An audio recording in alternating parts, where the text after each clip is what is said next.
Hola, buenos días. Gracias por acompañarnos en nuestra Masterclass Nuevos Estándares ISO 22002.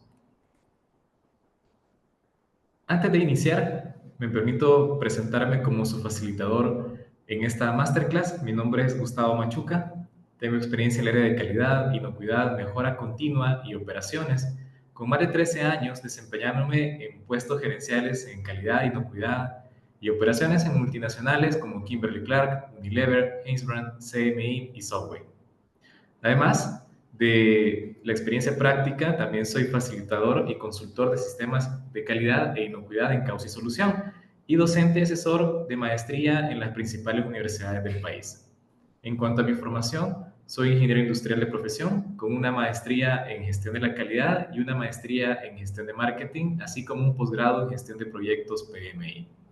También cuento con la certificación Black Belt de Lean Six Sigma, lo que me ha permitido aplicar diferentes metodologías de mejora continua y optimización en diferentes proyectos. También antes de iniciar, me permito presentarles nuestro curso HACCP, Seguridad Alimentaria y Gestión de Riesgos, el cual estamos por iniciar próximamente dentro de nuestra oferta de cursos de gestión de inocuidad en causa y solución. Si están interesados en este curso HACCP, que tiene una duración total de 16 horas dividido en dos partes, pueden pedir información a través de nuestras redes sociales. Ahí les darán todo el detalle de horarios, costos, información del contenido, información de los facilitadores, entre otras que ustedes necesiten. Será un gusto verlos en nuestro curso HACCP. Bien, entremos entonces en nuestra masterclass. Tenemos los siguientes objetivos. Queremos conocer los principales cambios en la serie de normas ISO TS 22002, y a mí me gusta ponerle guión X, ya que vamos a ver aquí en adelante que hay una serie de partes en esta norma, en las versiones 2025 que recién salieron en julio y que también han agregado una nueva norma para cubrir los diferentes segmentos de la cadena alimentaria. En este sentido, pues queremos entender el marco, cómo distinguir ISO 22000, que está enfocada en el sistema de gestión, de ISO 22002, pero cómo se integran estos en una nueva arquitectura que ahora está incluyendo la ISO 22002-100 y las diferentes partes sectoriales, y que podamos identificar claramente cuáles son las que nos aplican dependiendo del sector de la cadena alimentaria en el que nos encontramos. ¿Ok? Siempre me gusta comenzar haciendo o explicando este esquema para contextualizarnos de qué necesitamos para entregar productos inocuos. Y como suelo decir, pues comenzamos siempre con el diseño y desarrollo. La inocuidad va a comenzar desde la idea del producto, en cómo lo diseñamos y desarrollamos, utilizando luego materias primas, materiales de empaque e insumos correctos. Esto es previo a nuestro proceso de producción. Pero ya en el proceso de producción tenemos dos caminos que yo siempre dibujo acá en paralelo, pero que en realidad van entrelazados, para lograr estos productos inocuos. En la parte de arriba tenemos los programas prerequisitos, todo, que es ese conjunto de condiciones higiénicas y prácticas higiénicas. Es ese conjunto de infraestructura, ambiente de trabajo, etcétera, y de prácticas dentro de la organización, como puede ser limpieza y desinfección, higiene del personal, entre otras, que a nivel de Centroamérica están reguladas por el Reglamento Técnico Centroamericano. Y en este caso que vamos a estar conversando también está normado, tenemos el marco de referencia en el mundo ISO por la serie 22002. Mientras que por el otro camino que va entrelazado con esto, tenemos el desarrollo y el control de procesos. Esto es el análisis de peligros y puntos críticos de control. Entonces tenemos una combinación entre en qué condiciones y con qué prácticas se hacen las cosas y cómo controlamos ese proceso para asegurar que sea inocuo. Y surge una gran pregunta de fondo. ¿Cómo administramos todo esto? Porque podría ser o podría parecer complejo, ¿no? Para eso tenemos de fondo el sistema de gestión que nos va a estar gobernando todo esto, nos va a decir cómo administrar la inocuidad. En ese sentido, pues tenemos la pirámide de inocuidad, que creo que nos ayuda a entender bastante bien no solo la jerarquía, sino también la construcción de todo el sistema de inocuidad. Esta pirámide tiene una doble lectura. Una lectura en el sentido de cómo se construye, una lectura ascendente, vamos de abajo hacia arriba, y una lectura descendente en cuanto a su gobernanza. ¿Qué significa esto? Significa que vamos a comenzar poniendo la base, que es la cultura de inocuidad. Este es el terreno realmente. Es un terreno que está en constante construcción. ¿Ya? Si no tenemos una adecuada cultura de inocuidad, difícilmente las cosas van a caminar como quisiéramos. A partir de eso, de tener nuestra base, nuestros cimientos, comenzamos a construir con los programas prerequisitos de la industria. Lo primero, lo esencial que tenemos que garantizar, y en eso nos vamos a enfocar en esta masterclass, son estos PPRs, programas prerequisitos o también conocidos como buenas prácticas de manufactura. Hacia arriba, entonces vamos construyendo procedimientos estandarizados de operación, llegamos a el HACCP que tanto nos gusta, y aquí hay algo importante que hay que tener en cuenta. No es adecuado ponernos a construir un HACCP si no tenemos bien implementados, mantenidos nuestros programas prerequisitos, porque si no vamos a intentar controlar con medidas, valga la redundancia, con medidas de control, cosas que tendrían que controlarse con los programas prerequisitos. Vamos a, por ejemplo, querer poner detectores de material extraño, poner tamices, cuando probablemente eso tenemos que atacarlo o evitarlo desde los programas prerequisitos. Entonces, esta es algo muy importante. Los programas prerequisitos están antes del HACCP y soportan el funcionamiento del HACCP. Y finalmente en la punta tenemos el sistema de gestión que nos va a ayudar a gobernar todo esto, a armonizarlo, a optimizarlo. La lectura descendente entonces nos habla de arriba hacia abajo de cómo se va gobernando. Todo tiene que ir respondiendo a nuestro sistema de gestión independientemente de cuál esquema estemos utilizando. Dicho esto, entonces comencemos a profundizar en los programas prerequisitos, cuya definición, según ISO 22000 en su versión 2018, son condiciones y actividades básicas que son necesarias dentro de la organización y a lo largo de la cadena alimentaria para mantener la inocuidad de los alimentos. Y acá tenemos algunas palabras claves en las que quiero detenerme. La primera de ellas es básicas. ¿Okay? ¿Qué significa esto? Básico en este caso no significa que sea sencillo, sino que son esenciales, es decir, ese conjunto de condiciones, infraestructura, ambiente de trabajo y actividades prácticas higiénicas que son indispensables. ¿Para qué? Para que dentro del segmento en el que estamos operando, ¿ya? Es decir, en el control de la organización y a través de los diferentes sectores, por eso utilizamos la frase de la granja hacia la mesa, podamos prevenir la introducción de contaminantes. ¿Cuáles son los que necesito? Eso va a depender del segmento en el que estemos. No es lo mismo un programa prerequisito aplicado a una planta de lácteos que a un restaurante.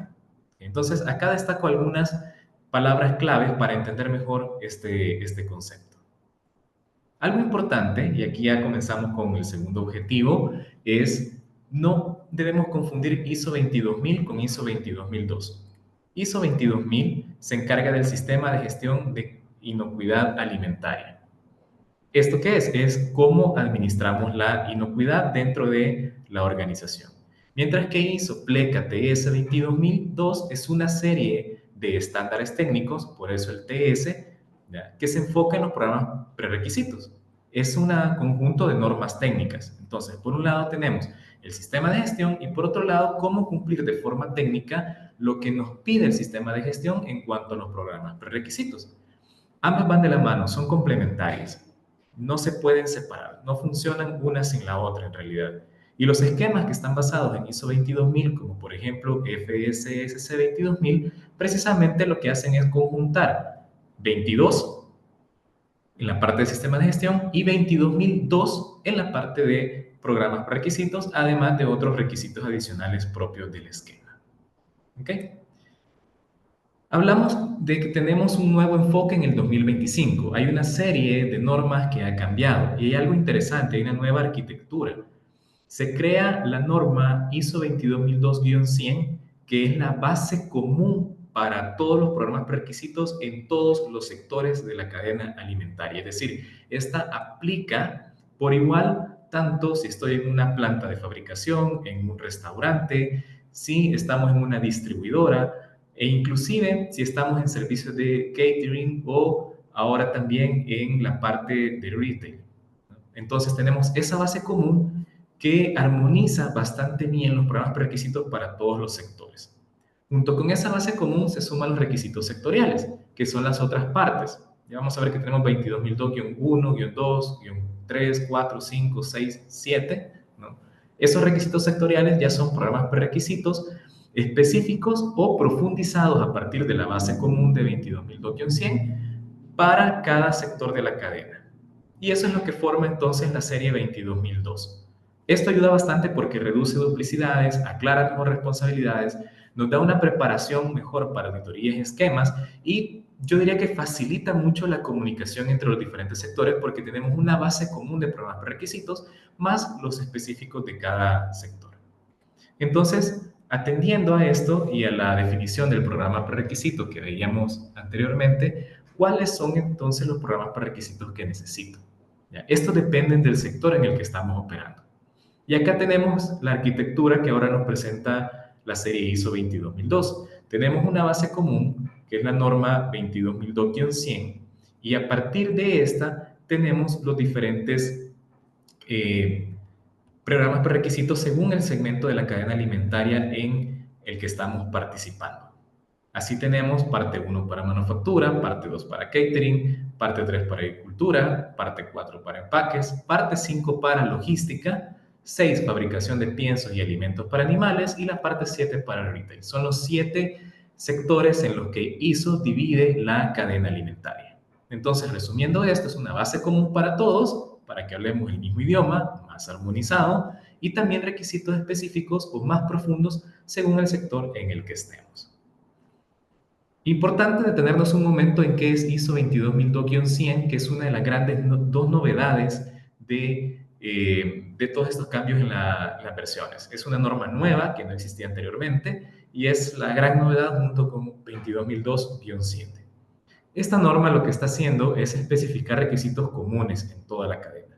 Aplica a todas las organizaciones en actividades de suministro, fabricación de alimentos para animales, empaques, fabricación de alimentos, catering, etcétera, independientemente del tamaño o la complejidad. Lo que hace es darnos una comprensión unificada de los PPRs en toda la cadena y está diseñada para usarse en conjunto con las normas específicas de cada sector, como vamos a ver. Es decir, independientemente de qué sea nuestra actividad, si estamos relacionados a alimentos, 22002-100 es aplicable. No importa el tamaño o el producto que estemos haciendo. Nos da esa base común para todos los programas prerequisitos. Entonces, ¿de qué está formada? Está formada por un total de 13 programas prerequisitos comunes para todos los sectores. Tenemos acá una combinación entre condiciones y prácticas higiénicas. Así, por ejemplo, nos habla de cómo tienen que ser construidos y distribuidos los edificios, cuál debe ser el diseño de los locales y espacios de trabajo. Nos habla de requisitos respecto al agua, hielo, vapor, la gestión del control de plagas, que es muy importante, la gestión de los desechos. Y algo interesante es que también se está incluyendo, junto con la gestión de los desechos, el manejo del desperdicio de alimentos, que era algo que se viene manejando o se venía manejando como un requisito adicional en algunos esquemas, pero ahora ya lo integran al conjunto de requisitos de ISO 22002. Entonces ya comienza a integrar acá los requisitos adicionales de otros esquemas para armonizarlos en toda la cadena. También nos habla del mantenimiento y los equipos, las compras, todos esos elementos que compramos e incorporamos a nuestro producto o a nuestro servicio, almacenamiento, bodegaje y transporte, medidas para prevenir la contaminación tanto microbiológica, física, químicas y por alérgenos, que la destaca particularmente luego en las normas sectoriales. Nos habla de requisitos de limpieza y desinfección, prácticas alrededor de higiene del personal y las instalaciones, información del producto y consumidor en toda la cadena y también mantiene fraude y defensa alimentaria que era parte de las versiones anteriores de ISO 22002 en los diferentes sectores. Entonces, esta es la base común y suena mucho a BPM, suena mucho a lo que nos pide el RTCA, solo que ahora con una base común de una forma armonizada para todos los sectores. A partir de esto, pues vamos viendo las diferentes normas sectoriales. La primera, la más común de todas, es ISO 22002-1, porque es la que asociamos siempre a la fabricación. De hecho, está pensada y su nombre es para la manufactura de alimentos. Esta además de los requisitos que pone 22002-100, incluye o profundiza en 8 grandes aspectos como el diseño y la construcción, las utilidades, las compras, la prevención de la contaminación microbiológica, los alérgenos, la prevención de la contaminación física y química, limpieza y desinfección y el reproceso. Hace bastante énfasis en cuanto a segregación y otros elementos, ¿no?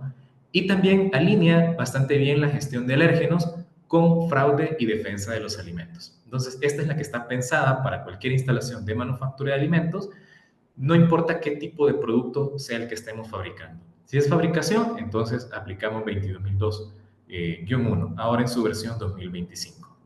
Pero si no estamos fabricando, sino que estamos en el mundo del food service, de restaurantes, de catering, hoteles, cafeterías o el mundo de las horecas, entonces aplicamos la 22002-2, que ahora también abarca los food trucks, las vending machine y los servicios a bordo, ¿ya? Como los servicios que se pueden dar en buses, aviones y otros. Entonces ya lo abarca de una forma más completa todo lo relacionado al mundo del food service. También algo que menciona, y uno de los principales cambios, además de que incluye y profundiza en estos 8 elementos que vemos en pantalla, es en el procesamiento menor. Muchas veces creemos que por ser un restaurante no procesamos alimentos, y si bien no los procesamos como en una planta, sí existe cierto nivel de procesamiento, y esto es lo que se ha llamado procesamiento menor. Eso incluye actividades como el rebanado, recalentado, porcionado, descongelado, entre otros. Se hace énfasis en los requisitos hacia estas actividades y a los 8 que tenemos acá destacados, que son parte también de 22002-100, a excepción de la preparación de alimentos que sí es propia de este sector. Entonces, si estamos en el mundo del food service, esta es la norma que nos aplica con los cambios que ahora destaca la versión 2025. Otra norma que ha cambiado es la 22002-4, la referente a la fabricación de empaques. Y quizás el cambio más relevante acá es en cuanto a la claridad de la aplicación. Ahora se hace más claro el concepto de plantas dual use, es decir, plantas que fabrican dos tipos de envases, tanto envases para alimentos de consumo humano como envases para alimentos de animales. Prácticamente tienen los mismos requisitos, pero ahora lo ponen mucho más claro en cuanto al alcance, a la aplicación de la norma. A veces había un poquito de confusión con eso. Además de los requisitos de 22002-100, pues acá profundiza en la gestión de las compras, en la medida de prevención de la contaminación, en el reproceso y en definiciones muy propias de ese sector, como por ejemplo la transferencia química, que es una de las mayores preocupaciones siempre en el mundo de la fabricación de empaques para alimentos. De hecho, además de las definiciones, en cuanto a medidas de prevención de la contaminación, establece requisitos específicos para prevenir la migración en los empaques. Entonces, si estamos en el mundo de los empaques, esta es la norma. Y dicho sea de paso, en nuestro país, la mayoría de las empresas que están con un esquema de inocuidad pertenecen al mundo de empaques. Entonces, hay mucho que hacer por acá. Hay que adaptarnos rápidamente a los cambios que nos propone la versión 2025. En cuanto a la parte número 5, que antes se conocía únicamente como transporte y almacenamiento, ahora tiene un nombre un poco más completo, ya que abarca la logística. Esto es tanto el transporte, almacenamiento y las operaciones de cross-docking o de transbordo, que a veces nos generan un poco de preocupación, tanto de alergia a veces por las condiciones propias de esta operación en sí. Y lo interesante de esta norma es que abarca pues la cadena, la función logística, la cadena logística en estas 3 partes: transporte, almacenamiento y cross-docking. Además de los requisitos de 22002-100, acá establece y profundiza también la categorización de los productos, porque tenemos alimentos y empaques de muchos tipos, pero no es lo mismo el transporte de un alimento congelado que un alimento refrigerado o que un alimento que va a temperatura ambiente, ¿ya? O un enlatado, por ejemplo, versus un empacado en bolsa. Entonces, hay una serie de clasificaciones que hace esta norma y que nos ayuda a tener mejor identificados los requisitos para cada uno de estos sectores, ¿ya? Es interesante esta clasificación que antes no existía, y que se combina también junto con las operaciones de cross-docking, es decir, con los requisitos de condiciones controladas. Y también otro énfasis muy importante que hace es la identificación de los productos. En cuanto a condiciones controladas, se refiere pues a las condiciones que deben tener el transporte, el almacenamiento y particularmente el cross-docking, y a la identificación muy relacionada a aspectos de trazabilidad, que acá la cadena logística se vuelve clave cuando hay que hacer alguna trazabilidad o contar la historia del producto. Tenemos también, finalmente, la nueva norma.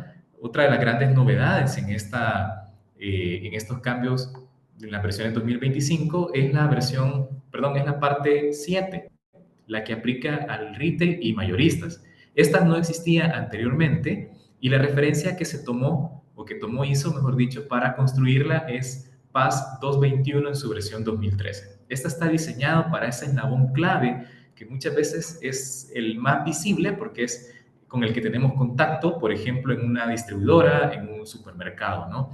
O en un minoristas o mayoristas. Incluye también los bancos de alimentos y algunas otras organizaciones afines al tramo retail. ¿Ya? Acá algunos puntos claves que pone es la zonificación higiénica y los flujos, donde dice, ok, está distribuyendo, pero a veces tenemos operaciones, no puedes tener contaminación cruzada por flujo. Las utilidades, que a veces no las vemos tan claras porque, bueno, estamos vendiendo, pero claro que hay uso de agua, de iluminación, por ejemplo. El despacho y el desecho y particularmente el desperdicio de alimentos, que acá puede darse muy fuertemente. Condiciones de equipos, especialmente aquellos relacionados a la exhibición o display, que ahora tenemos un programa prerequisito específico para eso. Es decir, si por ejemplo estamos en una carnicería, ¿qué condiciones tienen que tener esa carnicería, esos equipos, para la exhibición de los cortes, por ejemplo, no únicamente del almacenamiento?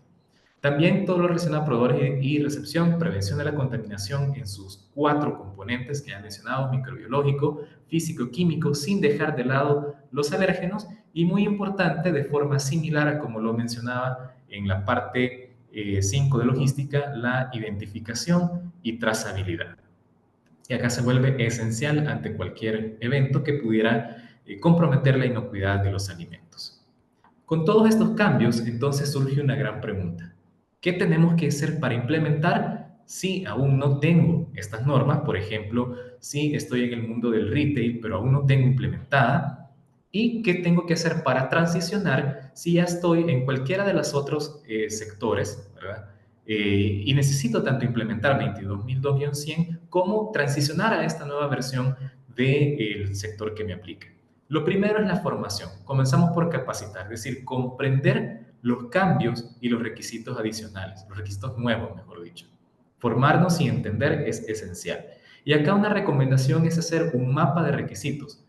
Es decir, ¿qué es 22002-100 específicamente y qué es específico? Mapear qué viene de la base común y qué viene de la norma sectorial que me aplique. Eso nos va a dar una mayor claridad para entender mejor toda esta arquitectura de la serie ISO 22002 en programas prerequisitos.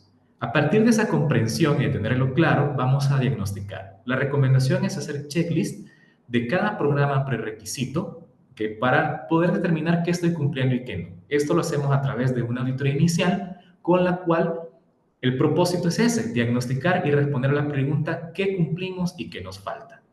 Encontrado esa brecha, esa diferencia, entonces pasamos al diseño de un plan de acción, a la planificación. Un plan de acción yo recomiendo siempre que tenga 4 partes. ¿Qué se va a hacer? ¿Quién es el responsable? ¿Cuándo va a estar hecho? Y particularmente en este caso, ¿cuánto nos va a costar? Porque probablemente haya que hacer algunas inversiones para cumplir las condiciones y prácticas.